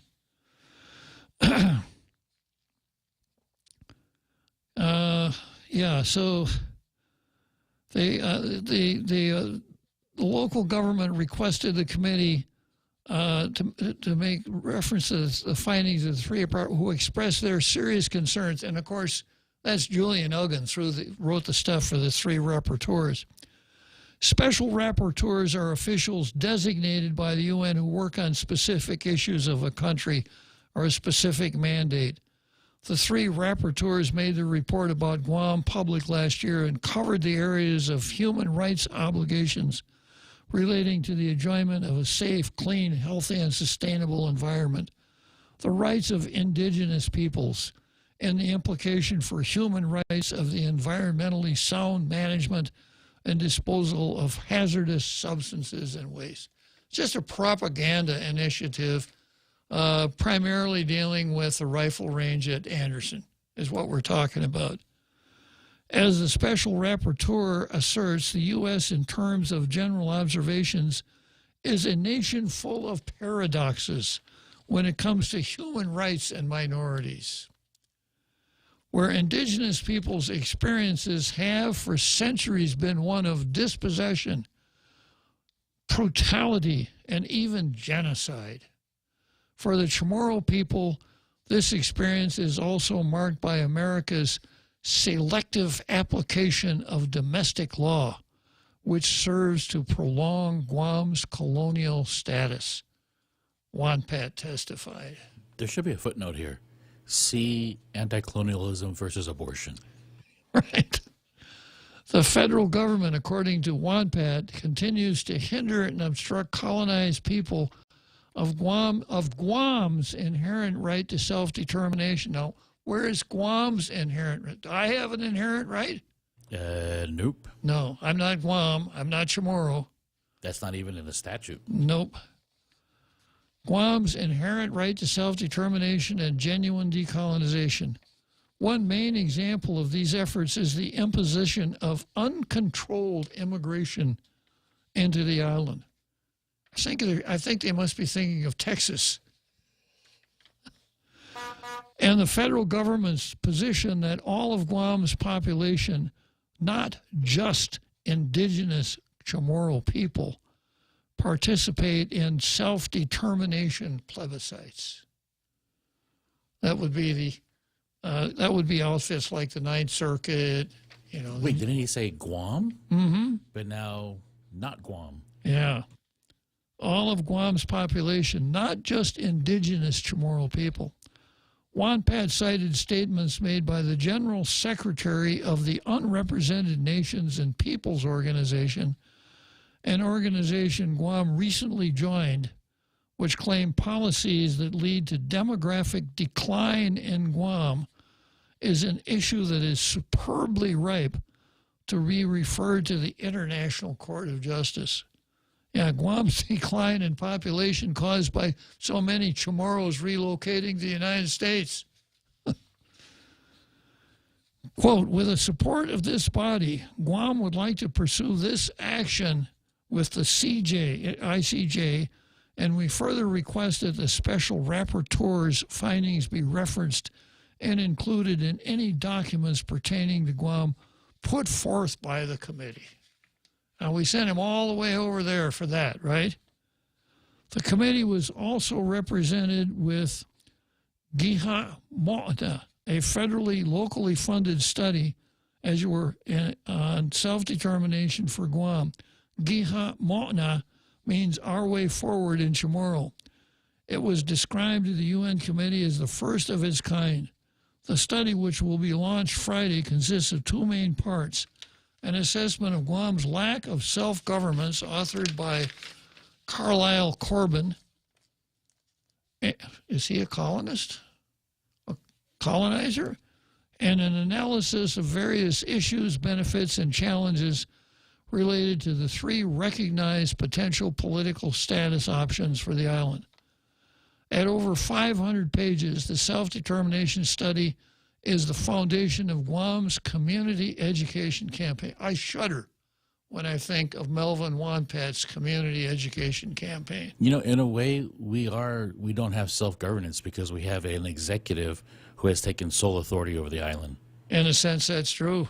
Yeah, you can make that argument, can't you?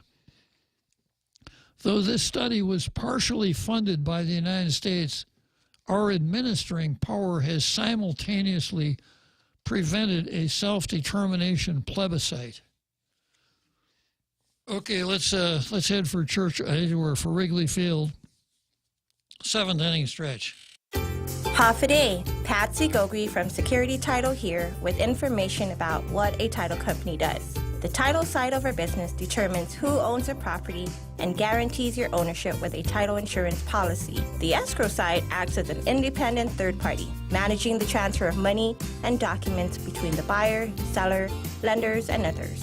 Security Title has a management of real estate closings down to a science. Give us a call. We are here to help. Listen to The Point anytime, anywhere on Odyssey. Odyssey is your new audio home for all the music, news, sports, and podcasts that matter to you. Find your favorite stations like The Point and discover more. Music stations, local and trusted news sources, sports talk and team coverage, plus today's biggest podcasts. Find it all on the Odyssey app. AUDACY.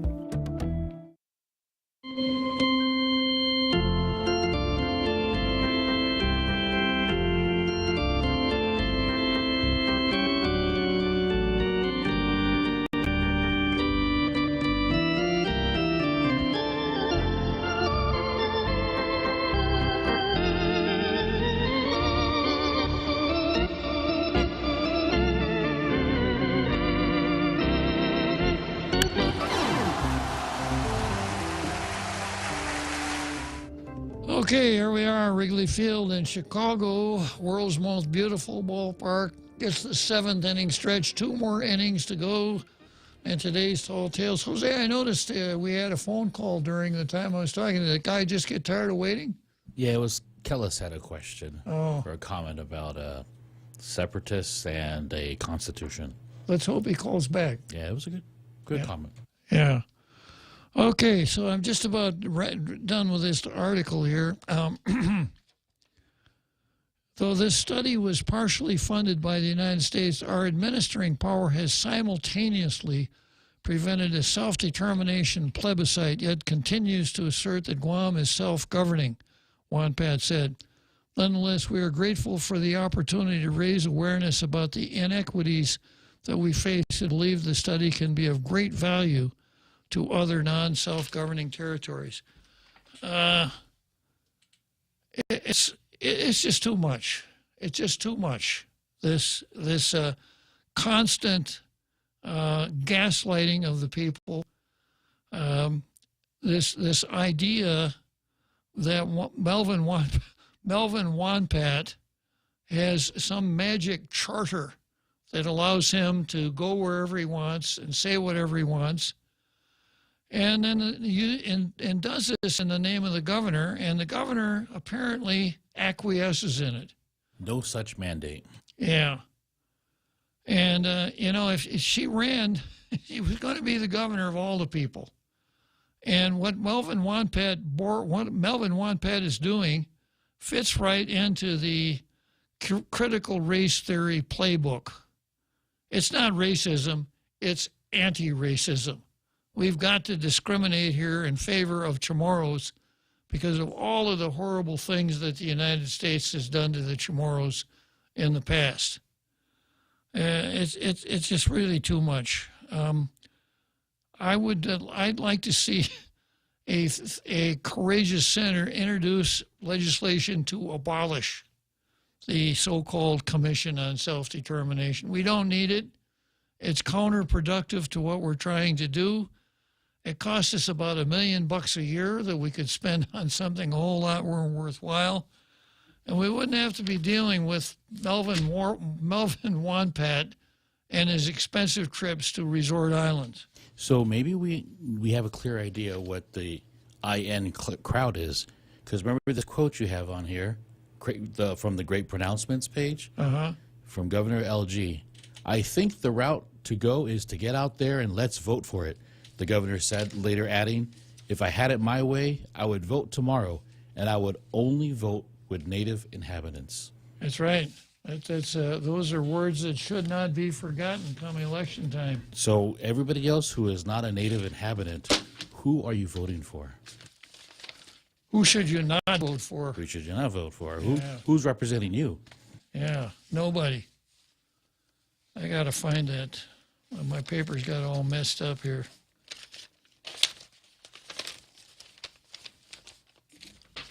I guess I'll have to wait till after the show to find my paper. Okay, so much for that. We're getting close to time to head for Churchill Downs. Kellis, please call back. I'd like to hear your comment. I'll put you on right away if you can call right now. I'm very curious about this 500-page self-determination study. Yeah. Well, and of course, verbose. And of course, the study. I've talked about this so many times. Free association is BS.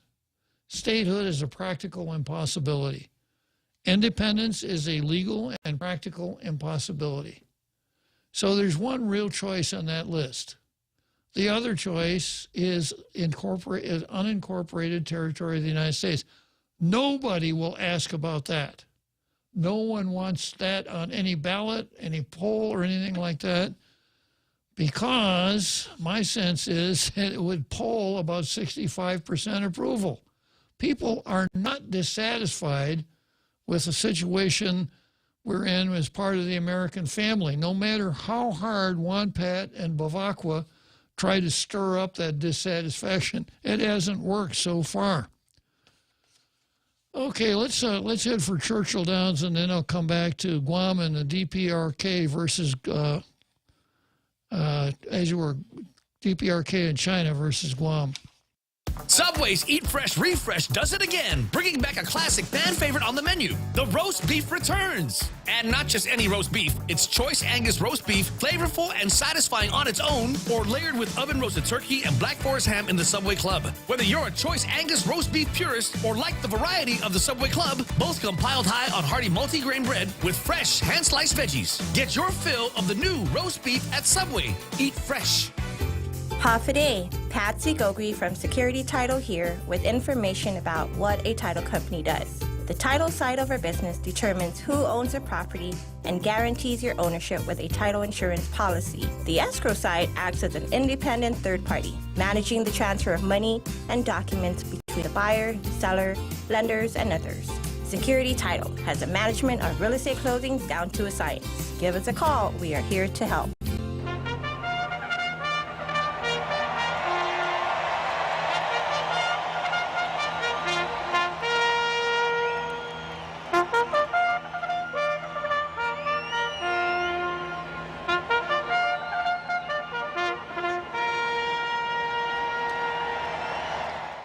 Okay, so here we are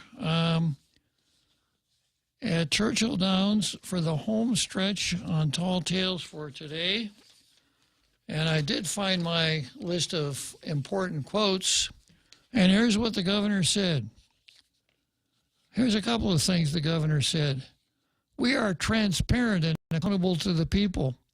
We are transparent with reports, meetings, and minutes.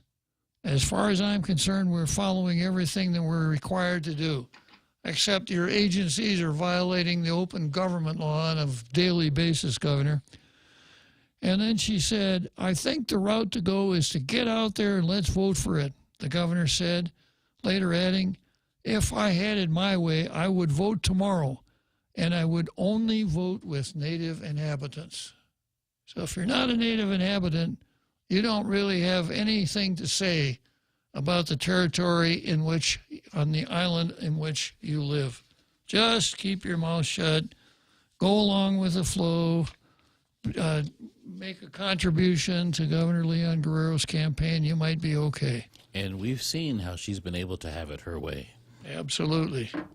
Yeah, she's not called the Red Queen because she's a good bridge player. All right, here's an article that ran in the Air Force magazine today. Guam would get command center with integrated air picture and missile defense agency budget. The strategically important U.S. territory of Guam would get 360-degree sensor coverage, missile defense, and a command center in the plan put forth in the Missile Defense Agency's fiscal 2023 budget request.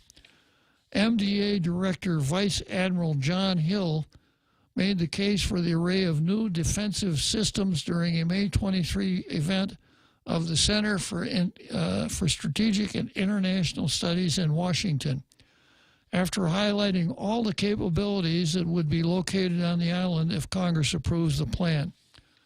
Location does matter. Okay, let's see. Size, that's 2 now, right? I wonder if Peter Santos will call in about this one.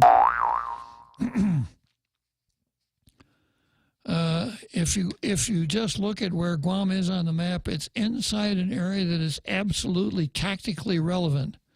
Hill said of the Pacific Island that's 2,500 nautical miles from the mainland China and home to U.S. military installations, including Anderson Air Force Base, Naval Base Guam with its Polaris Point submarine base. We've got repair facilities there. We've got the Marine Corps there. We're going to be stationing long-range fires there.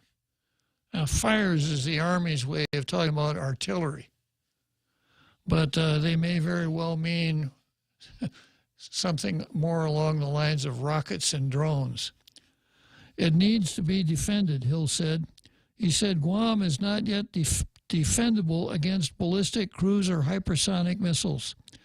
The fiscal 2023 budget request, which is now before Congress, seeks to close that gap and to prepare Guam to be the most forward Pacific site in the defense of the U.S. homeland. If you were to pluck out the most important thing about what we're doing on Guam, it is going to be that command center. Sounds pretty good to me. And I've talked about this before. Instead of sending people like Babauta and Wanpet to the United States to bitch all the time, we ought to be highlighting the fact that we are the most forward site in the defense of the U.S. homeland. And we ought to be making the argument that what is good for Guam is good for the defense of the United States.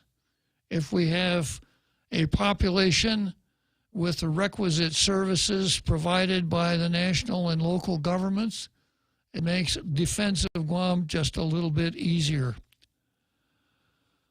The planning and budget for Guam answers the needs outlined by the commander of the U.S. Indo-Pacific Command, Admiral John Aquilino. Hill considers the defense of Guam to be the MDA's second most important priority behind homeland defense against ballistic missiles from rogue nations. Second most important priority.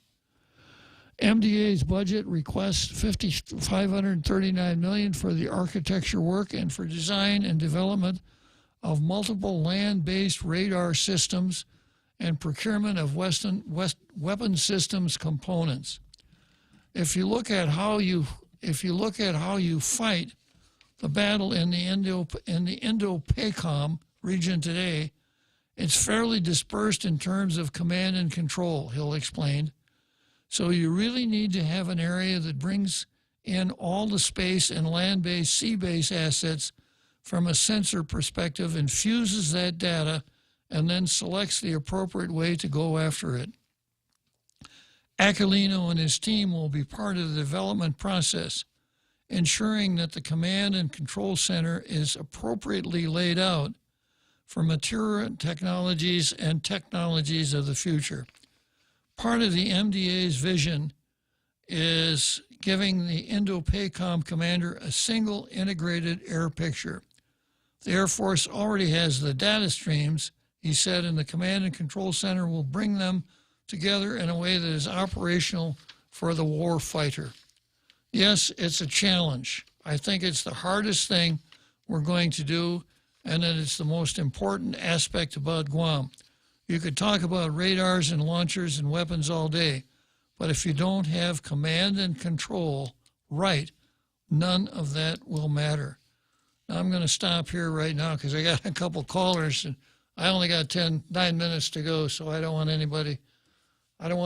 miss the opportunity to let any of our callers address our international radio listening audience. I've got our Keith and another Mark. And let's see, our Keith wants to talk about disenfranchisement. Go ahead, our Keith. Hi, Bob. In regards to the Red Queen's statement that she only wants native-born and presumably Chamorro ethnic, by that statement, voters to vote on this, is that not disenfranchisement and voter suppression, the very things that she and her party browbeat us on for any possible common sense voter laws on the mainland? Like Georgia, for example. Like Georgia, for example. Yeah. And this is a lot more racially based than any of the voter laws being proposed or enacted on the mainland, which simply request an ID. Here, she's essentially saying non-Chamorros don't apply. Yeah, if you don't bring your DNA sample to the polls, you aren't going to be able to vote. So, and this is an open question to anyone that works for the regime. Please explain to me why any of us should vote for this witch. A very good question. Yeah. That's all. Once again, Keith, Keith just doesn't pick up the bat unless he can hit for extra bases. Okay, let's see. I've got another Mark here who wants to talk about the Commission on Decolonization boondoggle. Go ahead, Mark. Hey, Bob, how you doing? Good. Hey, I got a question. Sir. When do the yo-yos stop to think that the UN is the wrong place to go to determine self-determination? Well, it is the wrong place to go to, because if you really are serious about it, you go to the Congress. The Congress has the ability to allow for a plebiscite to be conducted here only amongst native inhabitants. I don't know if they do it, but they have the ability to do that. They have the ability to grant Guam independence and all of these other things. But I think the reason that none of the Melvin Wanpat and Bavacqua and none of these other separatists want to do that is because their situation right now is so good. It's much more interesting to go to Manhattan and stay at a nice hotel and go to the UN building and go to resort islands like Santa Lucia, et cetera, than to do something that actually makes any sense. Yeah, and the reason why I say that is because they're relying on an organization called the United Nations, but the United Nations are so biased, racist, and xenophobic that the last place you want to go to is an organization that is not united. Yeah, go ahead. They claim that they're united in thought and all this, right? Yeah. But when it comes to Israel, when it comes to racial tension, when it comes to the Islamophobia, all right, they all point in one direction. I mean, they don't even Russia is part of the UN. The UN sees what's happening in Ukraine, but yet the UN is not saying anything to denounce what Russia is doing. See, Russia is a voting partner. I can see that. They're part of the Gang of Seven. Yeah, it's not only a member of the United Nations, one of the 5 members of the Security Council, the existence of which is to deal with things like wars and other such things. Yeah, so if the UN doesn't have the backbone to stand up to Russia and tell them to stop it, why go to that organization and they don't have meat in how the U.S. runs the country, its country. The only reason why that the UN charter is in New York is because the property there was deeded to them, so it can be used as a central meeting point for all countries. The Rockefellers gave it. You take that lease away, and that's it. They're gone. Yeah. It has nothing to do with. It has a lot to do with politics. And when you look at the last UN Secretary Generals, I go back as far as 6, has either been racist or xenophobic in their frame of thinking. And if you don't believe me, do the research. I mean, the closest person to the middle was, I believe, when Korea, the individual for Korea was voted in as Secretary General. Besides him, he's the closest central-minded person. Other than that, all the previous ones have all been one-sided. And it's all going to the wrong, in my opinion, the wrong side, because the UN won't function if there's no conflict. There always has to be a conflict for the UN to function. And that's why I keep saying the last place, I mean, everyone wants to go there. Self-determination, this, that, and every other thing. You don't go to the UN because the UN is the most useless organization to do that in. Yeah, but the hotels and the restaurants, that's the attraction. Well, yeah, that's true. I mean, if you go to Congress, there's a couple of hotels and restaurants out in D.C. that they can go to. It's just, it costs $150 for a steak. Yeah, and D.C. is something, but it's not Manhattan. It's not really. Yeah, it doesn't have beach. Yeah. Okay, well, once again, you made your mark here, another mark. Thanks for calling. Thanks, Bob. Take care. All righty. So I got about 2 minutes, huh? There's a little bit more in this article. Guam is currently protected by the Army's Terminal High Altitude Area Defense Missile Ballistic System and a Navy ship at sea providing forward defense. Building on Guam's layered defenses would add Patriot missile defenses to the THAAD battery and relieve the 3 to 4 Navy ships required on rotation for protection of the island. Now that's something, huh? These guided missile cruisers, there's one apparently protecting Guam at all times. Patriots and THAAD would be part of an integrated air and missile defense battle command system, along with Sentinel radars and indirect fire protection capability missile interceptors. So we've got it from top all the way to the bottom in terms of that layered defense. Finding sites for all the new military infrastructure remains a challenge for defending Guam. Only 27% of Guam's land is available for use, Hill said, and all the services are competing for space. Once again, it's time for me to issue those immortal words. Let's go, Brandon!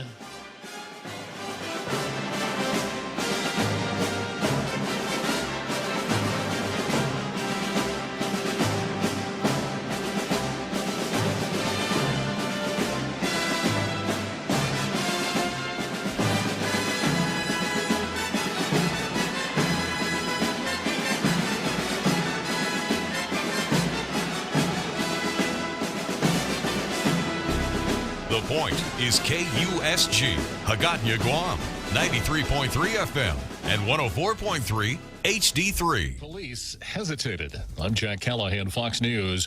Onlookers and at least one grief-stricken parent say police in Uvalde, Texas, were slow to move in when a gunman entered the elementary school Tuesday and started shooting. Javier Cazares says he and other parents raced to the scene and were upset finding police were not charging in. His daughter Jacqueline was one of the 19 students killed. But Steve McCraw, the director of the Texas Department of Public Safety, says the officers immediately engaged the shooter. Obviously, this is a situation we failed in the sense that we didn't prevent this mass attack. But I can tell you those officers that arrived on the scene and put their lives in danger, they saved other kids. Police also revealing the shooter posted his intentions on Facebook several minutes before the attack, but the messages were private and it's not clear who, if anyone, saw them. The mass shooter at Robb Elementary School in Uvalde is again igniting debates over gun rights and controls, but also again the need for more robust mental health infrastructure, even if it feels it couldn't be enough. The first thing that happened was the gunman shot his grandmother in the face. Texas Governor Greg Abbott spoke in the town here Wednesday. Someone who is as demented as it takes to kill little kids. It goes beyond, seems to me, a mental health issue. I mean, that is the sheer face of evil itself. In Uvalde, Texas, Eben Brown, Fox News. President Biden says he and the First Lady plan to visit Uvalde soon to console the families of the victims. Yesterday, he signed an executive order aimed at police reform. It creates a new national law enforcement accountability database to track records of misconduct so that an officer can't hide the misconduct. The order also mandates body-worn cameras